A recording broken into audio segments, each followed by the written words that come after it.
Welcome back to our special series of North Sail's Vendée Globe podcasts. I'm Charlie Enright, and I can say I'm personally loving this edition of the race. Since we last spoke, the 2024 Vendée Globe has gotten underway. The start may not have delivered the wind required to showcase these boats at their best, but Les Sables-d'Olonne certainly delivered the send-off of a lifetime. There's no sailing event that draws a crowd like the Vendée Globe. And with such a big fleet and so many tactical challenges in the North Atlantic, the first 2 weeks have not been short of action. World speed records have fallen, constant lead changes, and a tight front pack, stories within stories, rookies making a name for themselves. It's all happening out there. I, for one, am glued to the tracker. With so many of the sailors still settling into the race, we've pulled together a fantastic lineup of voices from onshore. First up, I have the privilege of speaking to the race director of the Vendée Globe, Hubert Lemonnier, a man who is living and breathing the event every moment. Secondly, I had a lot of fun chatting with Dee Caffari, a true legend of our sport and someone who knows this race inside and out. And finally, I speak to one of the most respected offshore navigators in the world, Simon Sci-Fi Fisher, to get a good feel for the tactics and weather the fleet has been navigating and what's to come as they enter the deep Southern Ocean. So let's get into it. Allez, as the French say. My first guest feels like Vendée Globe royalty. He's the man at the helm of all the on-the-water action. Race director, Hubert Lemonnier. Hubert, absolute pleasure to have you here. And before we jump into the race itself, as the race director, I'm guessing no 2 days are the same for you now that the race is underway. If there is such a typical thing, like what does a day look like for you? What's a day in the life for Hubert, the race director of the Vendée Globe? Oh yeah, for sure. No days are the same. They're all different. But we would say on the standard basis, we check boats every 30 minutes. We have a positioning of the boats, the whole fleet. And at the race office here in Sables-d'Olonne, we are 5 people, and 4 are on watch and 1 is off. And we just watch the boats, make sure the speed and the heading are right regarding the weather conditions they have. And of course, after having the positioning of the boats, we have plenty of figures, plenty of communication that goes around those positioning we have every 30 minutes. And we make sure that the info is going to the right person and is right information, confirmed information as well. And I would say that for safety purpose and for communication and the life of the race itself, we have to make sure that all this works smoothly. How often does the public get an update on the fleet? Okay, so we at the race office, for safety purpose, we have a position every 30 minutes. Mm-hmm. But the public has a 4 hours ranking. So it's an official ranking that is published by us every 4 hours. That means that the audience has to wait before they know what has been happening for the last 4 hours. But it's a 24/7 ranking, so there is no blackout during the night. Yeah, and so I'm assuming that a lot of the competitors, maybe some naval architects, they'd kind of want to get their hands on this every 30-minute data, no? It's quite valuable to have the data of the whole fleet.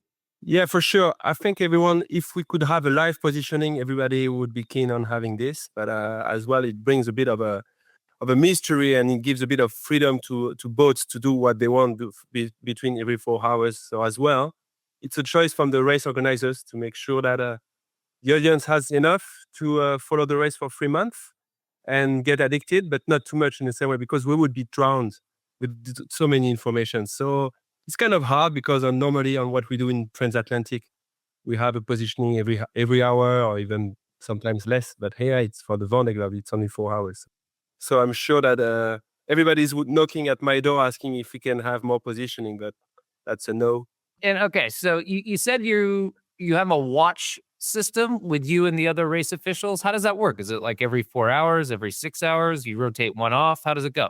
Yeah, so it's every 6 hours. We swap positions. So I'm here, for example, from noon to 6 in the afternoon. Jacques is coming from 1600 to midnight, and we change every 6 hours. So as I said, we are 4 people dividing the day every 6 hours, 24 hours then, and 1 is off watch. So obviously, every 16 days, we have 4 days off watch because we swap. So everybody's changing every 4 days. how do you manage your time and your life around that? I mean, your life must be this race until the end of January, no?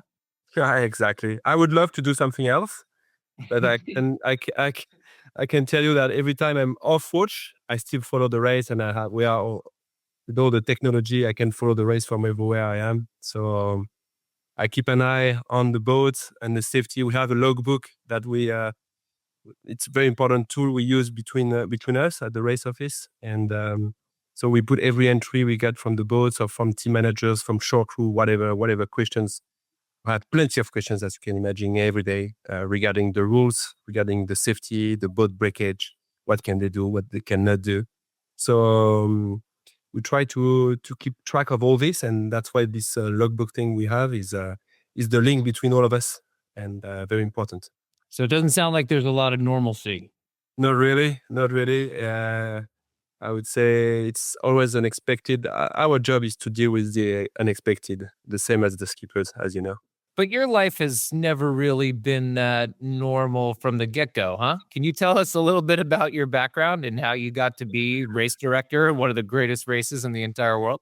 That's a good one. I don't know. There is no school to become a race director. I didn't think one day I would be sitting on that chair here, but yeah, for sure. I started with the America's Cup, which is kind of a big thing back in the days, 2005, 7. It's the 32nd America's Cup in Valencia in Spain, where I was the Chinese translator for China team because I speak Chinese, and so it got me on the team by luck, actually, by contact, and so I was lucky enough to speak Chinese. So I jumped on that project, and that's where I started professional sailing.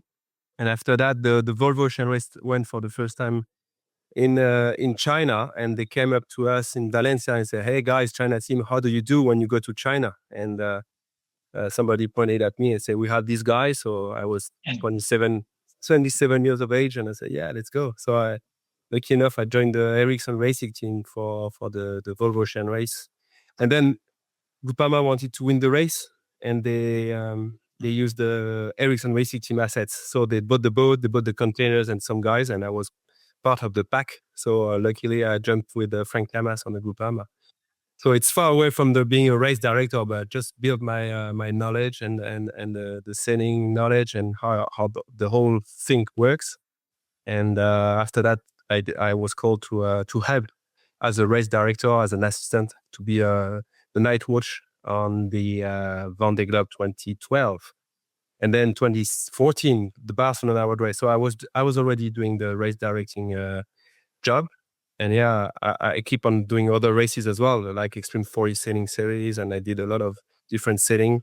And in parallel to this, I was doing the race directing stuff. So it's a weird how to say background. It went like that, but luckily, Jack, the former race director, which is sitting right next to me now, is still in the team, but he wanted to step back a little bit. He said, 2024, I'm not anymore in number one on that. You're gonna have to be the captain of the team, and that's how we put the offer to the organizers and how we won. So we were happy to have the project. Nice. I mean, the skippers obviously put in a ton of work to qualify for this race, and sometimes it's a long lead up. I mean, at least 4 years for a lot of these teams. I mean, when did you personally start preparing for this edition of the race? Well, actually, I stopped. So that's my fourth Vendée Globe in the race direction. So I did 2012, 2016, 2020, and 2024. But at the end of 2020, so in July 2021, I got called from the IMOCA class. And IMOCA said, you're experienced as a race direction of the Vendée Globe. We need someone to come and help with the sports side and the event side as well for the IMOCA class. So Antoine Mermot, the president, called me, and I joined the class for 2 years, 2 years and a half. I was in charge of the the sport committee, and making sure that all events are respecting the sports side of the IMOCA. And that was very important for me because I started working already on the Vendée Globe as soon as I jumped in the IMOCA class. Because we were working, of course, for the preparation of the 2024 race. And being part of the IMOCA class and being able as well to keep on doing some race direction was the best goal, I would say, to be prepared for this edition. And I started working with the 40 guys, 40 skippers doing that race. We started to work together in 2021. Of course, we had Défi Azimut, we had Bermude 1000, small races, and we also had big ones such as Retour to Return to the Base, the Ocean Race as well. We did as a race director, I did the New York to Vendée race last May here, that finished here in Sables-d'Olonne, and that was the warm up just to be prepared for the start of that race. So it's a lot already. I know pretty well where people come from, what they've been doing, why they're here, what they had experienced, all the pro and cons and stuff. Yeah. As much as the competition and preserving the competition is important, would you say that your number one focus in this race is the safety of the competitors? And I mean, it's a race it's full of inherent risk. What can you do as a race manager or race director to mitigate some of that as best you can? Yeah, for sure. We have two main jobs as race director. It's first the sport equity. It's a race, so you have rules. And the second side, maybe the most important, is safety. And as a safety director, I would say we keep a close look to every boat. We get in touch with a lot of different entities during the race. So from MRCC, the maritime authorities of every region in the world that we're crossing, we are in close touch with them, in close contact with them. We share confidential information about the positions and the boats with all MRCCs on the route. We have some contacts as well to the different key points such as Cape Good Hope or Australia, Cape Horn, people ready to act if we need to. We've been working hard with the teams as well to make some training, safety training before the start. So we make sure that everybody is aware of and knows where they are good or not that good regarding height or different problems such as going in the water, diving with the spare bottle and stuff. So we have been working with the safety aspects together. And we know, for example, one skipper tells me I have to go up the mast because something is blocked up there. I know this guy or this girl is totally afraid of height. And then what can I do? I can't do anything really, but we just keep a focus. We can help a little bit with the safety if some questions comes up. As well, we've been working every skippers before the start came in my office here to meet up with us. And we have a clear picture of the crisis plan for every boat, every skippers, which is different one-to-one. And that helps in case it happens to be 100% efficient, hopefully. Do you feel any sense of trepidation as the boats now head into the Southern Ocean? Yeah, totally. We've been so lucky so far. We had 3 weeks of beautiful summer days here in Race Village in October, where normally you have low pressures coming. We had no wind at all for the start. We've been too lucky.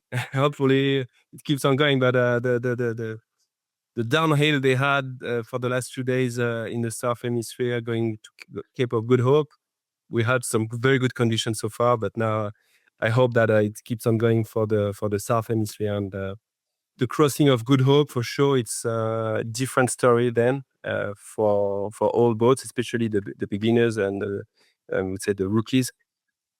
So when boats are in the South Hemisphere from Good Hope to Cape Horn, we are totally 100% dedicated, yeah. And you guys adjust the ice gates underway, no? Yeah, that's how it works. We just 1 hour ago, we just published an amendment to the sailing instructions because we moved the ice exclusion zone. We had good satellite images yesterday, and we managed to put the zone a bit more in the south, so it's a shorter route. Teams will be happy. So yeah, we have 30 degrees longitude prior to the first point we would like to move. We need to tell boats for, of course, strategy and safety purposes. So we can adjust the exclusion zone. So we keep a close eye to the monitoring of the ice, and we adapt the exclusion zone. It's interesting because I know some of the skippers, they like when the ice gate is south because it's a shorter run. It also gives them more options. I mean, the last thing you want is to be pinned up against an ice gate in a low pressure system. But when it's north, the water temperature is a little bit more enjoyable. So the ice gate is definitely a big part of this race. Did they even have it when the race started, the ice gate? So I remember it was in 2012. Was the Before, first? yeah, for Vendée Globe. So before we had segments, we had gates, and in between the gates, you could dive down south, and you had to come up to touch the next gate or go through the gate and again. So it was a bit weird because in between you could do a lot of things, but in the end it was not that, I would say, easy to play neither. So Mhm. it was hard in the beginning to force the skippers. 2012, there was a lot of discussions because it was new and people were against the ice exclusion zone. They call it the ice wall, and of course it has a bit of this. But I think nowadays it's not anymore discussions we have. It's in people's mind. Let's talk about the start. You talked about the incredible weather that you had in Les Sables-d'Olonne. I mean, it wasn't the wind that everyone was looking for to showcase the departure of these boats, but I mean, the crowds were insane. I mean, can you speak a little bit about, how this race is followed in France? It's massive. It has always been massive follow, but it's even bigger this time. I think for different reasons. I think 40 boats for sure.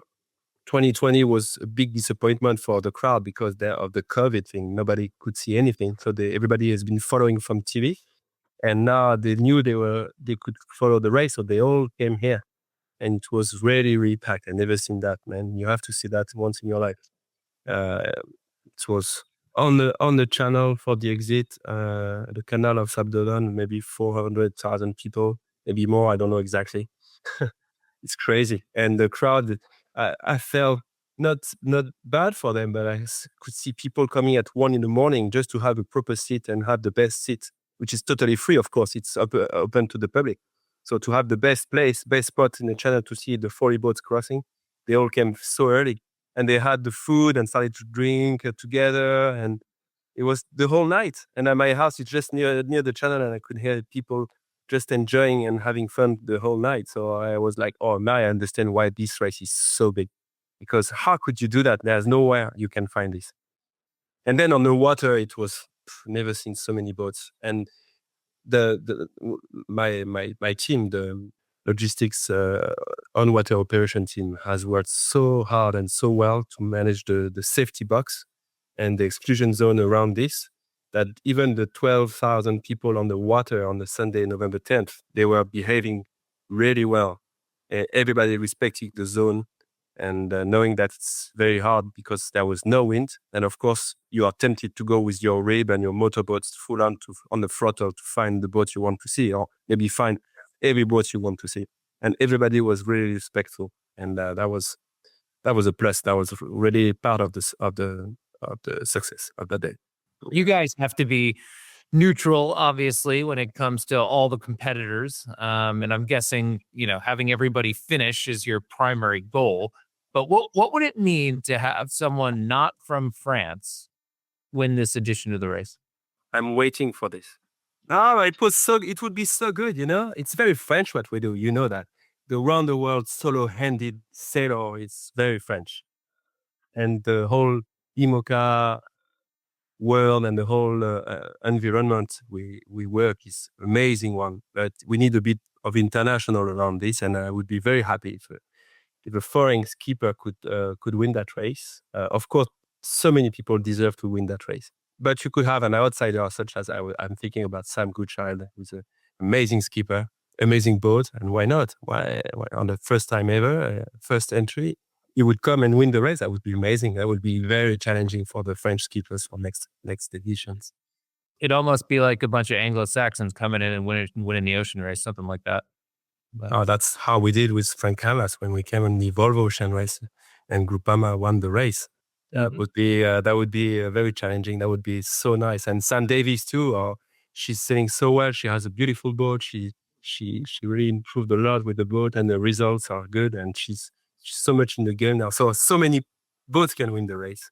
thank you very much for your time. We know you're a busy man, and we appreciate you carving out a little bit for us. So it was great to catch up. We really appreciate it, and I hope to see you soon, my friend. Maybe at the finish.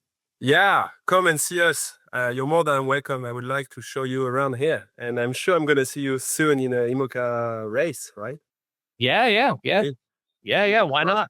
I miss it. I there's a big part of me that it's painful to watch these things leave the dock and be behind a computer hacking them. Anyway, well, it was great to talk to you. Thanks for putting me on the spot, and we'll catch you soon. Take care, Hubert. Yeah, thanks a lot, guys. Thank you, Charlie. Wow, what a gentleman. I can say that the race is in good hands. Next up, we turn to a woman who's carved out a unique place in the fabric of offshore sailing. And on top of that, she's such a lovely human being. Dee Caffari is a true pioneer in the world of offshore sailing. Not only has she sailed around the world 6 times, but she's the first woman to have sailed single-handed and nonstop around the world in both directions, and the only woman to have sailed nonstop around the world a total of 3 times. She's taken on the Volvo Ocean Race and the Vendée Globe, and is now part of an all-female team, the Famous Project, looking to break the Jules Verne record next year. And she's a pro on the speaking stage in the world of TV and radio, which is why she's fronting the Vendée Globe's daily live show. So, it's a pleasure to have a chance to talk to her about what's happening on the water in the early stages of the Vendée Globe. First off, Dee, when the Vendée rolls around every 4 years, there's gotta be a part of you that wants to be out there on the water. It is super weird. It's like a calling, but I think it's such a huge part of my career and my life. And even when I'm not competing now, I'm still there. Every 4 years, it's like Les Sables-d'Olonne calls and beckons, and we all come running. And that's what makes it so special. I think you become part of this really unique family that have experienced something quite special. And it doesn't matter whether you've done it once or 5 times. You know, you've achieved something quite special and you're welcomed, whether you're involved with a team, coming back to do it again, or literally there kind of basking in the glory of those that are about to go again. On some of the nasty days, or like at the start when there was no wind, do you feel more comfortable in the TV booth? That was funny, actually, because, I think back, 2008 was my year and we went out into 50 knots, a huge front. We had to kind of get through that and then we tacked, and then it was like the sleigh ride south. But it was hugely stressful going into that, and everyone knew, this was the day. And that first night, 6 boats stopped. And then that kind of really brought it home to me, like how big an ordeal this was. So there was an element where actually people really enjoyed the departure day because there was no stress. But then watching them have to work really hard with everyone still watching. And the fact that they were there and the spectator boats weren't going anywhere because they weren't going anywhere. And we talk about these amazing machines and they were literally just floating around going nowhere with the sails just flapping. It was heartbreaking. And that's just as frustrating in a way. 50 knots or no knots, it's just as frustrating. Yeah, 50 knots or 5 knots, you still got hundreds of thousands of people showing up. What was the atmosphere like? Oh, electric. And I think it was made even more special this edition because the previous edition in 2020 was a lockdown edition of COVID. So nobody was there. And you could see the emotion. Even the skippers that are like, too cool for school and are used to doing these races and winning. And, there's something about them. But even they were overwhelmed with that volume of people that come out, general public that just come out to see these intrepid sailors take on the world. And they were there in their masses. From 3:00 in the morning, you could hear people in the streets trying to claim their space in the channel to see the boats go out. And all day long on the beach at lunchtime, watching people on big screens, watching the boats go nowhere. But I think that overpouring of emotion from the general public for these sailors, I think really shocked the guys that had the experience of a Vendée Globe, but the last edition, which was so different. And I'm really pleased they got to experience that because that's what makes that race so special. From your observations, the people there at 3 a.m, were they waking up early or had they not gone to bed? Well, it's the sound when you're in your apartment. The sound is like, they're all coming out the clubs and they're on their way home. But actually it's this rumbling that builds and the excitement builds and the noise grows and grows so that by 7:00 in the morning, when the first boat goes down the channel, they're ready to roar. And the drums and the maracas and the horns, air horns are there. But it's quite respectful at 3:00 in the morning. It's like a drunken party stumbling home. But actually, it's that excitement of we're going somewhere special with their head torches and their blankets and their fleeces. They're all really well organized and they're literally there for hours. And from your personal experience, I mean, how do you deal with that when you're getting ready to go? I think you're so head in the game of what you're about to embark on. And the team have done a fabulous job getting the boat ready. And so now it's your turn to deliver. And there's a certain element of expectation. Everybody's there for a different reason. You've got some people that want to try and succeed a full lap of the globe, and some people that are going out to ultimately win. And you've got everything in between. So you've got that expectation on yourself. You've got that expectation to deliver to sponsors that have got you there. You've got that team that have worked tirelessly, blood, sweat, and tears to make it all happen and get ready. And how you manage that is all down to that lead up into this special day where people have prepped. And I think we talk about the physicalities of sailing and the mental game, but that psychology behind sailing, especially as a solo sailor, when you're about to take something so monumental on, and you've got to manage all these expectations from all these interested parties, I think that's huge. And I felt that we could really see a step up in that with, some well-known characters in the sport that we've seen and watched over time.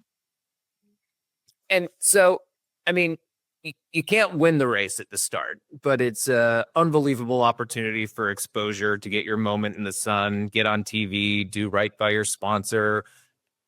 But you have the whole entire world in front of you as a racetrack still to come. Like, how do you manage that? But it's interesting because we've seen people go over the line early and then they get all the glory because everyone's talking about it. But actually, it's a 4-hour penalty, which in the grand scheme of things is pretty much nothing. So there's that little bit of shall I, shan't I? But I think in the fact of this edition where they all literally floated and nobody went anywhere. I mean, Conrad Coleman was the perfect example of that. He had some issues. His crew couldn't get off the boat in the 5-minute gun. So he took the penalty of an hour's delay and had to start the race an hour later. Sorted all his mess out. He had a line round his propeller that they had to cut clear. He had it was actually his Jenica sheet, so that was jammed, so he couldn't use the sail, so they sorted that. And when he left an hour after everybody else, he then sailed through the fleet with some breeze of his own and ended up leading the pack out of Les Sables-d'Olonne. And he probably was the lead story of that start procedure at the time. So he definitely got his moment to shine. And it's interesting the way you think that's a massive loss in most races that you do. If you cost yourself an hour at the start line, it's horrendous. But actually, in the grand scheme of things, it's all relative.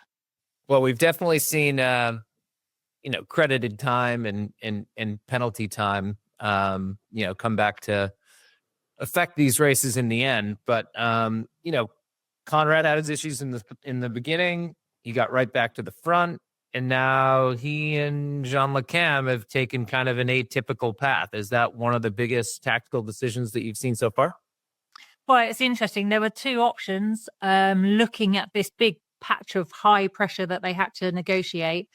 Where we normally see good trade winds, they weren't established at all. And the majority had this, well, if I want to think about the future of this race and the next step, which is to cross the doldrums, I want to get west. West is best. We kind of have this, I need to be around 28 west, and they're looking at the doldrum activity. So to go west of the Canaries was the sensible option because it makes it easier later on when it's fickle breeze, you're not dead downwind. But actually, the guys saw something on the inside. I think, it's going to come back and bite them now. But it looked good. And also where the waypoint is, when they do the rankings, where the current waypoint is, anybody east looks really good. And I think we forget that sometimes. This isn't along the theoretical route. This is to a waypoint that's positioned kind of at the entry to the Southern Ocean down there near Cape Town. So east boats look quite good. And I think until we get them all on the conveyor belt around the south, then the rankings kind of make a bit more sense. Yeah, I think some of that probably had to do with the routing and the pullers of those particular boats because, west, there's traditionally more breeze. But when you think about the boats that Conrad and Jean Le Cam are sailing, maybe they VMG in the, high 16s, low 17s, something like that. But when they reach without those spoils, there's not as big an increase in speed. So I wasn't surprised, I guess, not to see some of the boiling boats in the east, but I guess we'll just have to wait and see how it plays out. Definitely. I mean, they were playing into the fact, as you say, non-foilers can do really good VMGs, downwind. And so they're playing that angle advantage that they have there. But I think early on, you've got to have a really good reason to leave the pack. It is a herd mentality. And until it pays out or it's going to benefit, it's a big risk. But then Jean Le Cam's a wily guy and he rarely gets it wrong. Yeah. It's funny because, you think about him in the East and you think about his track record, and I don't think he's finished worse than sixth in a Vendée Globe in his entire life. So, and a lot of racetrack to go. But let's talk a little bit about the guys and gals in the West. I mean, we've seen huge mileage from Nico Leuven and now from Johan Richaume. What do you think about those speeds? Oh my God, incredible. And I think what's really remarkable, we talk about the opportunity for a 24-hour record sitting in the South Atlantic on that hitcher train ride on a low coming out of Brazil, and you kind of hang on there and go for the ride, or back in the North Atlantic when they're on that patch. You rarely think of it anywhere else. And yet here we are in pretty poorly established trade winds, and the guys are knocking it out of the park already. So I can only just imagine what's still to come. But it's pretty incredible having a boat that comfortable set up. They're in good flat water, and I think that's really showing this flat water advantage. Get the boat in a sweet spot and just send it and hang on for the ride. Let's talk about some of your country folk here. Sam Goodchild having a good race, huh? Oh my God, it's fantastic. The talk in the village before they left was, well, it could be Sam or Sam. And both Sam's comment to me was, well, which one is the other Sam? And I was like, oh, well, we'll take you both. Because I think Sam Davis, her preparation and her, where she is mentally, headspace, confidence with the boat and performance-wise, it's all coming to the good place at the right time. And you can see in her video, she's just so super happy. But Sam Goodchild, out in front and really happy there, not stressed by it, really relaxed, doing all the things he does well.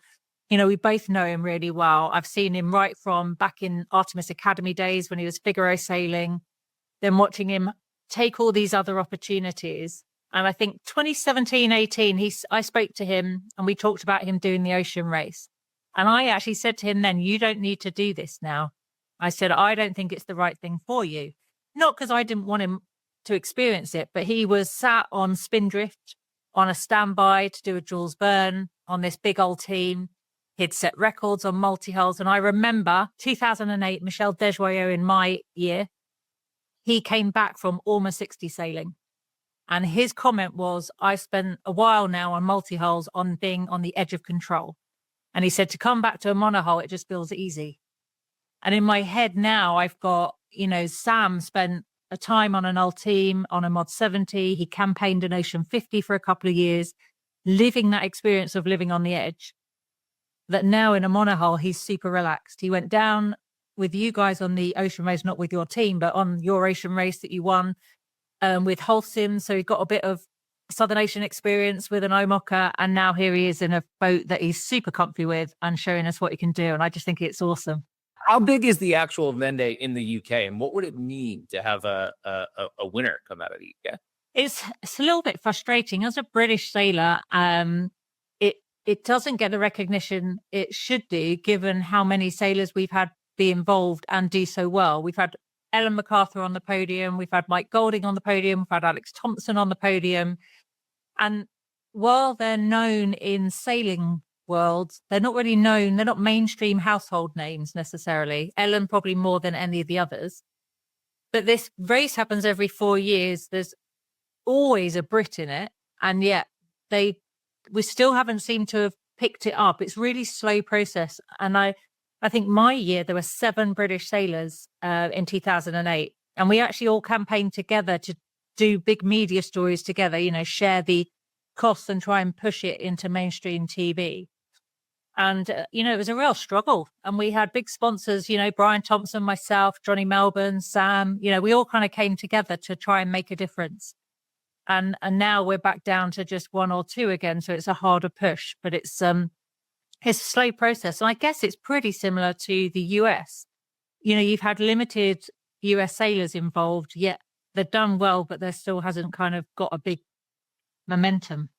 Yeah, it seems like there's been a big push in this race, maybe not in the UK, but in other parts of the world, to try to, I don't want to say anglify, but make the race a little bit more international in terms of its makeup. So, hopefully 4 years from now, we see the fruition of that growth. So, and as you said, it would be huge if a Brit, in my opinion, won this race. I mean, you've referenced a couple bridesmaids, but it'd be nice to get all the way to the altar.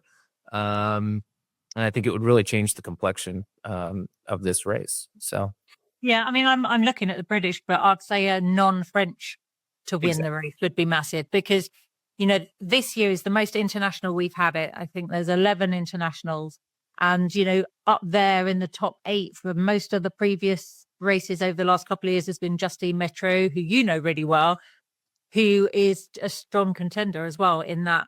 Can somebody other than the French win the race? Justine, Boris, but let's talk about Justine and kind of like the race within the race here. Justine, Sam, and Clarice are all clumped up right together. You think that's a coincidence? Well, we us females feel empowered and we've got some solidarity around us. I think all of them have got great boats. All of them have got a really good attitude. And I think there's a little bit of confidence having, your allies close. But don't get me wrong, they're fierce competitors on the water.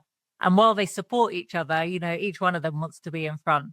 But I think Sam does it all with a smile on her face. Juju, I think I've never met a more tenacious, focused, resilient sailor.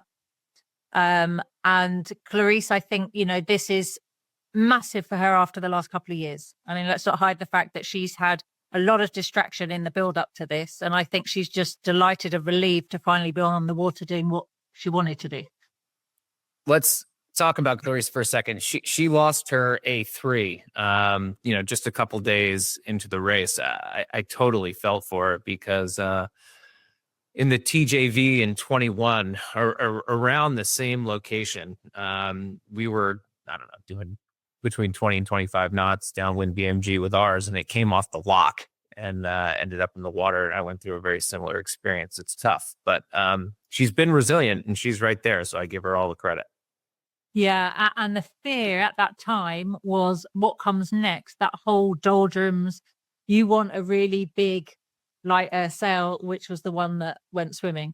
So, what was really nice is she acknowledged that she felt awful for not being able to recover it from the water. But you rarely get to hear that from the sailors. And that was probably her first point. Secondly, she was absolutely broken from spending all night trying to sort it all out and the associated gear that was lost with it. But I think as a sign of resilience, she's like, well, it is what it is. Now I've just got to deal with what I've got. And she's definitely pushing while the, conditions are good. That, we're freezing here in the UK this week and they're in some beautiful sunshine, flat water and enjoying some decent breeze. So how she gets through the doldrums now, that light air period will be a tricky one for her. She's going to have to be smart, pick the right side of the clouds and make it work for her. But through the other side, I don't think she'll suffer the loss that badly once she's the other side.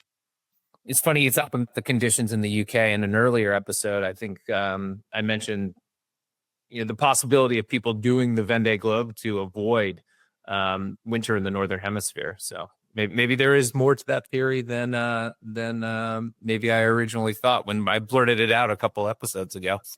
Well, I remember, I think talking weather is interesting because I remember last edition of the Vendée Globe, Christmas, there was about 5 boats in sight of each other in blue skies, 15 knots of breeze, all waving at each other in the Southern Ocean. And I think when we think about the boats in the Southern Ocean, we're thinking full on send it, horrendous conditions in survival mode.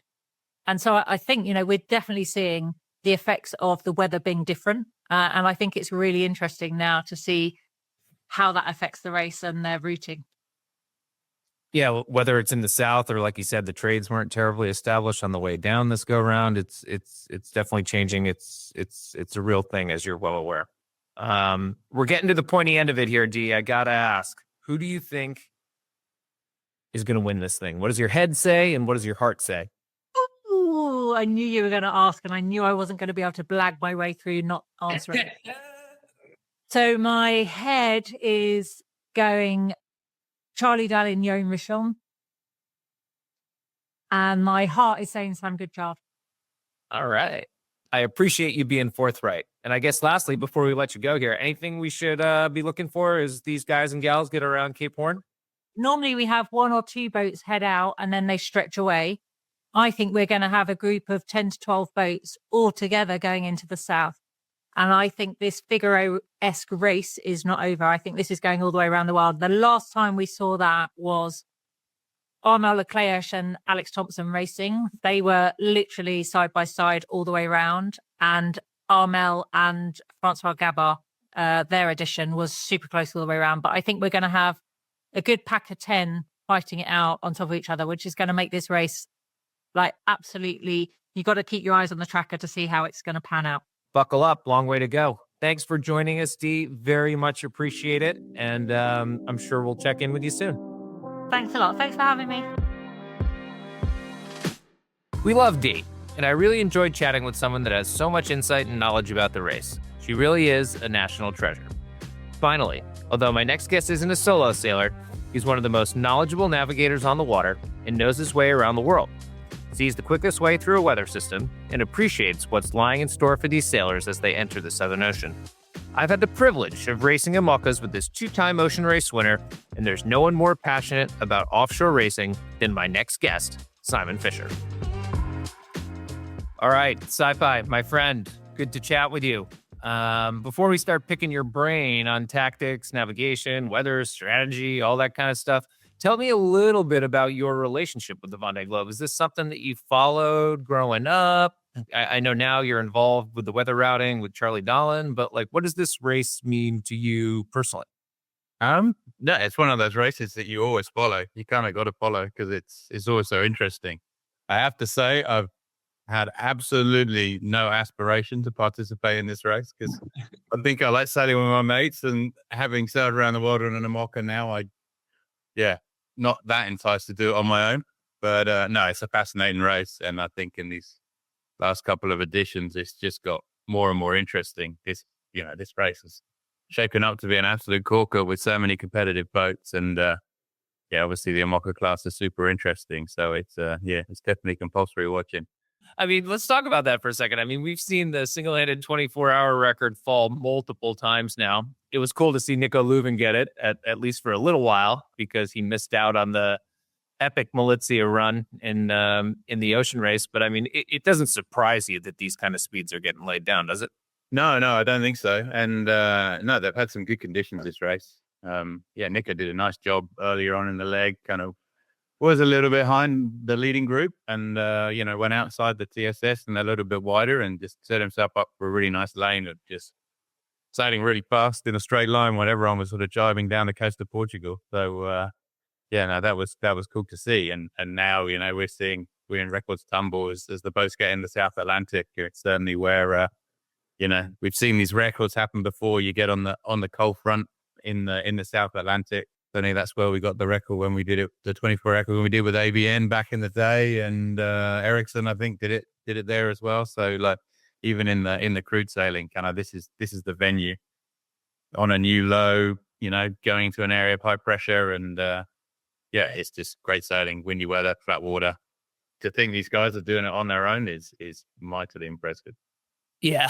I mean, we talk about the wind speed, obviously, as it relates to being able to throw down the big mileage, but the sea state's just as, if not sometimes more important. And it's when you get these fronts and you get good wind that's pushing you into a place where there'd been previously no wind and therefore flat sea state that lets these guys and gals really rack up the miles, right? Yeah, absolutely. Absolutely. I think, the sea state's really, for these boats that do their fastest speeds off the wind, not nosediving into the wave in front is what it's all about. And being able to sail fast in flat water is kind of the key. So that's a great opportunity for them to lay down some big miles. And equally, when you look at the transatlantic record as well, now it's sort of the key to it all is getting a weather system ahead of where there's been no wind for a long time, just a bit for it to even be achievable. So really, as boats have got faster and faster, and the high speeds are possible, what's really become the differentiator is the sea state, and can you get that flat water? Can you get that new system to jump on and hang on to for long enough? Yeah. And I mean, the sea state is just it's such a big driver in this whole thing.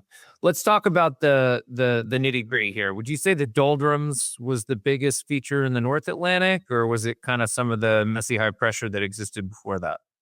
Yeah, I mean, it was a pretty interesting start to the race. Normally, when you're looking at the start of these races, you're looking at the guys having to cross multiple weather fronts just so they can sort of get themselves out and down and south into the trade winds. But this year we had a very different situation, a big, strong high pressure set up over Europe, which meant downwind sailing for the first few days in pretty moderate conditions. But then there was a bit of a spanner in the works to all the trade winds when this big cut of flow kind of worked its way out onto the race course, and the sort of wake beneath it kind of disrupted all the trades. I think the guys had probably one of the trickiest bits of the race. I know they had a lot of thunderstorms around Madeira, and then just south of that, then they actually had to deal with some pretty light winds and kind of scattered the fleet a bit. I think it looked pretty tricky, and you saw the boats kind of heading out west to better winds, and then I think they actually got the ship quite a bit later than they were expecting. So that was probably the trickiest bit for them so far.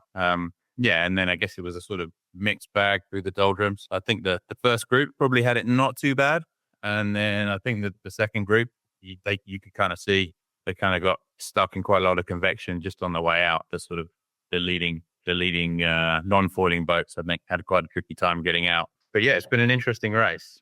At some point, your slot is your slot, and generally the west is best. But I mean, there's so much cloud activity in the doldrums, it's a little bit of a lottery. But as far as the compression goes, it has a lot to do with whether the doldrums is widening or narrowing in just terms of like how much the fleet actually compresses now. Yeah, absolutely. Whether it's getting bigger or smaller is a big factor, and where all that convection is, and the sort of angle of the trade winds into the doldrums. I think for the leaders, we all talk about west being best, and Thomas Ruant did a nice job. Their westing was kind of determined about how they dealt with all the light winds to the north of them. So actually, the fleet in general was pretty far west, or certainly the leading group. And it was kind of first in, first out, but Thomas Ruant did a nice job in the west and gained some. I think actually for the next group back, it was a bit more of a randomizer.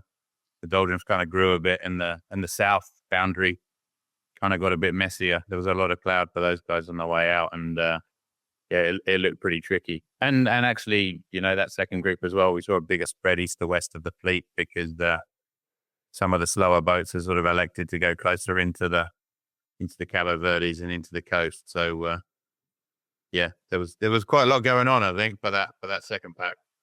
So because of the wake of the low pressure, because of the doldrums, I mean, this wasn't the fastest time to the equator, but it seems like now they're able to cut the corner on this kind of atypical low pressure that's forming on this frontal line now. Yeah, no, it looks pretty nice. You get races where you have to go quite a long way south, sort of down the Brazilian coast, before you actually find something you can pick up. But they picked up this pretty nice little low pressure along the front, and they're kind of cutting the corner and doing some nice fast sailing in flat water, like we've been saying, and good wind, and sort of not too extreme. I guess the interesting thing is going to be how long they can carry that low for, how far south they can take it. The low's sort of trajectory, when you look at the forecast, is actually sort of going south quite quickly. So it might not get them quite all the way to Cape Town, but I'm sure they're going to hang on to it as long as they can, and then what happens after that is where things will get interesting with the fleet. Well, I was just about to ask you about that. It's a long way out, and the lows are pretty volatile down there, so it's pretty tough to see too far ahead. But did it look like a pretty active Southern Ocean season, or what's your take on that? No, it's going to be. I sort of had a little look at this fleet earlier, sort of in preparation for having our little chat, I had a little look, and no, it looks like the next few days are going to be quite interesting. Obviously, the leading boats are going to hang on to this low for a while. Probably the trailing end of the lead pack. Those trailing boats are going to have to jibe down earlier, and they're going to see a bit more pressure. Always when you have to jibe down up these fronts, it's going to be it's always heaps more heinous because you get a lot. You get the worst sea state as soon as you get onto starboard, and then actually, for the next pack back, the sort of front of the second pack, they could actually have some pretty light winds in the South Atlantic because behind this low, the kind of high pressure kind of fills out. But yeah, sort of looking further down the track, I think, it's going to be quite interesting because the ice gates are reasonably high. So we could actually see a situation where certainly in the leading group, there's a bit of compression once they get under South Africa. They'll take this low down and then they may well be waiting for the next system to pick up. So initially, if someone pulls off the back of the front, I think it's a case of not despairing because the leading boats might actually end up in a little less wind as the high pressure sort of moves under South Africa and they have to wait for the next thing. It's, we talk about westerlies, and at the bottom of the globe, but there's a pretty big difference between a northwesterly and a southwesterly, definitely in terms of temperature, but also in terms of sea state. You can't have the wind shift, call it, 60 degrees in a frontal passage and have the sea state be the same jibe to jibe. And sea state is so instrumental in how these boats perform. So it does get tricky down there. Would you say a lot like the ocean race, it's going to basically come down to risk reward and how hard these boats push and when they push, and that'll be the determining factor in who's first to Cape Horn? Yeah, I think so. Absolutely. I think it's going to be knowing when to sail hard and when to look after the gear is going to be a big part of it. It's certainly not going to be easy on their own for this amount of time, and getting progressively more tired as they go through. It's going to be interesting. Obviously, if there's a good group of front runners, I think they'll naturally push each other. They'll naturally push each other harder. So I think if the reliability's up there with that front group of boats, I think we're going to see a pretty competitive race because, often is the case with the Vendée is they kind of get to the first Southern Ocean low and some people kind of catch a ride and others don't, and the fleet gets quite spread out, and then the guys kind of have to hunker down and get through the South. But, there's every chance if there's a good few boats and the reliability, which has been going, up and up and up with these boats since they started foiling, is they're going to be close, so they're going to have to push hard. So it's gonna certainly be interesting, I think. And I think we're all waiting with sort of bated breath to see how the different boats go and how they fare, and do the more scowbow boats really come to the fore at this point, and how much people struggle and how hard they can push. Let's talk about navigation. More specifically as it relates to this fleet. Are there any people that stand out to you? People that seem to always get it right, people that aren't afraid to go their own way. Like how do you look at it? Yeah, that's an interesting question. And no, I mean, I think it's good. I mean, certainly I've worked a bit with Charlie Danan and you've obviously sailed with him too. But, certainly in the shorter races, we've seen him sail, really strong and really tactically and not afraid to make those small maneuvers that sort of set you up in a good position. So I think he's also very quick. I wasn't sort of surprised to see him go to the front of the fleet when they got some reaching conditions. I think Nico Lumben I'll probably put down as one who's not afraid to go his own way. I think we've seen that when in the past when we've raced in the Amoka stuff. He's not afraid to sort of exploit a weather feature or something like that. So we sort of certainly see him come back to the front group by doing exactly that. So I think he's going to be one to watch. Nico's like Stevie Nicks. He's, not afraid to go his own way, as Fleetwood Mac. And, Charlie, sails this round the world race like it's a Figaro race. He's always, centering up. He's always putting himself in the conservative high percentage spot. And, he can afford to do it with the boat speed he's got. So real masterclass from him thus far. So yeah. It looks like he knows when he can like lean on his boat speed and as a tactical weapon, which is always interesting.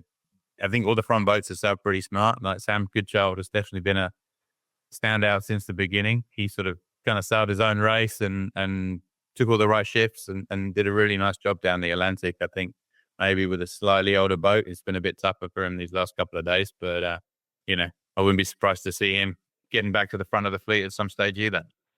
And so with that said, I know you've done some work with Charlie leading into this thing, and he's sitting in first place right now. So maybe a bit of a layup. Is he your favorite to win this thing? Yeah, I definitely put him in the favorite category. But I think the thing that makes this race so fascinating, and this edition of the race so fascinating, that you can list off a whole load of names that absolutely got the potential to win this thing.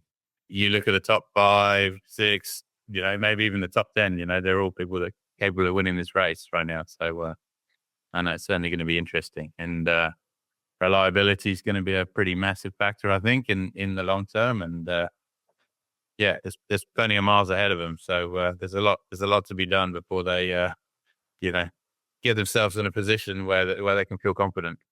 Yeah, I was thinking the same thing in terms of asset preservation. There's many miles to go, and they're headed into a pretty treacherous part of the world. So only time will tell. Well, thank you, Simon, for joining us. Know you're a busy guy. We do appreciate your time and insight. I mean, very detailed breakdown of what's happened thus far, and a little glimpse of what's to come. So thank you very much. So good. We might even have to have you back. This race is like 3 months. Might have to get your perspective later in the piece. That's good. Well, I've been watching the weather a lot recently between the start of this race and I've been sort of leaning in a bit to the shore-based weather routing kind of thing this winter. So I've spent a lot of time watching the weather. So I'm sure I'll be following this race pretty closely. Sounds like the words of a guy that might have a Jules Verne weather routing job. Maybe. Doing a little bit of work for sort of the moment. It's obviously my first time having to go at something like that. So it's, this is a new exciting challenge. But it's interesting being on this side of the fence for sure. It's having spent most of my career on board. It's quite a different thing, but interesting, watching the weather for the outside, and certainly plenty to be learned. All right, my friend, we'll let you go. Thank you so much. All right, mate. Good to speak to you. Take care. Well, there you have it. It was great to hear from 3 characters with such unique insight into this event. The boats keep on trucking south and now make the turn east to face the winds of the Southern Ocean. There's still so much left to come in this race, and next time we hope to connect with some of the skippers at sea as they navigate mountainous waves, dodge the ice, celebrate Christmas alone, and try to keep pushing themselves to perform as they confront the Everest of the seas. These sailors are out there doing something incredible. Let's keep tracking and supporting them, and we'll see you next time.